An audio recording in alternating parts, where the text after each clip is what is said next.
মাত্র ৬ মাসের রাজনৈতিক ক্যারিয়ারেই ওলটপাল্ট সাকিব আল হাসানের জীবন। গত বছর জুলাই-আগস্টে ছাত্র জনতার আন্দোলনের সময় বিদেশে ঘুরে বেড়ানোর ছবি এবং দর্শকের সঙ্গে বিতণ্ডায় জড়িয়ে নিজের পথটাকে আরও কঠিন করেছেন সাকিব নিজেই। অভ্যুত্থান পরবর্তী সময়ে সাকিবের বিরুদ্ধে দায়ের হয়েছে হত্যা মামলা, জব্দ হয়েছে ব্যাংক অ্যাকাউন্ট, বেরিয়ে এসেছে তার দুর্নীতির খবরও।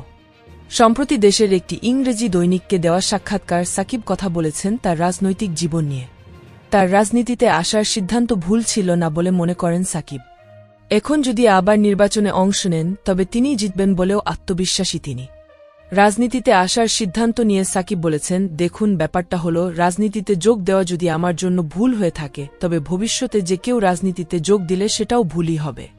ডাক্তার, ব্যারিস্টার, ব্যবসায়ী, যে কেউ রাজনীতিতে যোগ দিলেই ভুল হতে পারে। রাজনীতিতে যোগ দেওয়া যে কোনো নাগরিকের অধিকার এবং যে কেউ তা করতে পারে। মানুষ আপনাকে ভোট দেবে কি দেবে না সেটা তাদের ব্যাপার। আমি যখন যোগ দিয়েছিলাম তখন আমি সঠিক ছিলাম বলে মনে করি এবং আমি এখনও বিশ্বাস করি যে আমি সঠিক ছিলাম, কারণ আমার উদ্দেশ্য ছিল মাগুরার মানুষের জন্য কাজ করা। আমি অনুভব করেছি আমি তাদের জন্য কিছু করতে পারি। আমি এটাও অনুভব করেছি যে মাগুরার মানুষ আমাকে চেয়েছিল। নির্বাচনে জেতা নিয়ে সাকিব বলেন, আমি বিশ্বাস করি আমার নির্বাচনী এলাকায় একটি সুষ্ঠু নির্বাচন হয়েছে এবং আমি মনে করি না যে আমি যদি আবার দাঁড়াই তবে অন্য কেউ জিতবে। সুতরাং স্বাভাবিকভাবেই আমি যা করেছি তাতে আমি কোনো ভুল দেখি না। যখন আমি নির্বাচনে দাঁড়াই তখন আমি মাগুরার মানুষের সেবা করার সুযোগ চেয়েছিলাম। মানুষ আমাকে সেই সুযোগ দিয়েছিল। দুর্ভাগ্যবশত আমি তাদের যেভাবে সেবা করতে চেয়েছিলাম সেভাবে পারিনি। এটা আমি মেনে নিয়েছি।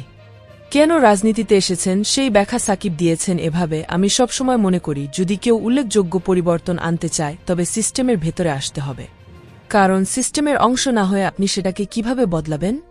যেসব মানুষ এখন দেশ চালাচ্ছে তারা যদি সিস্টেমের বাইরে থাকত তাহলে তারা যে পরিবর্তনগুলো চেয়েছিল তা কি আনতে পারত?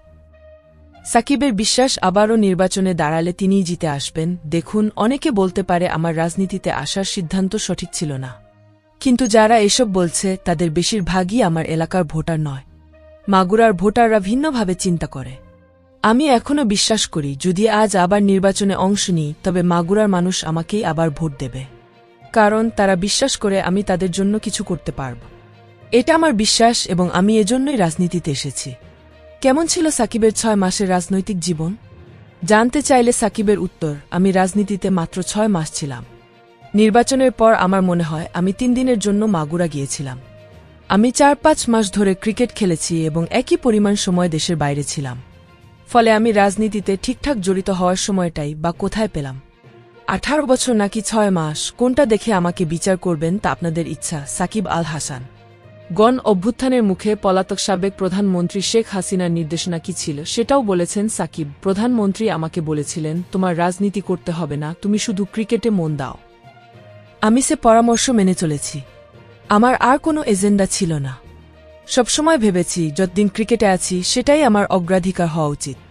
আমি খুব সহজেই ক্রিকেট ছাড়তে পারতাম এবং পুরোপুরি রাজনীতিবিদ হয়ে যেতে পারতাম, কিন্তু আমার পরিকল্পনা ছিল চ্যাম্পিয়ন্স ট্রফিতে খেলা এবং তারপর ধীরে ধীরে আরও ভালোভাবে সবকিছু বোঝার পর রাজনীতিতে মনোযোগ দেওয়া, মানুষের জন্য কাজ করা। প্রিয় দর্শক, ভিডিওটি ভালো লাগলে লাইক, শেয়ার ও চ্যানেলটি সাবস্ক্রাইব করুন। ধন্যবাদ।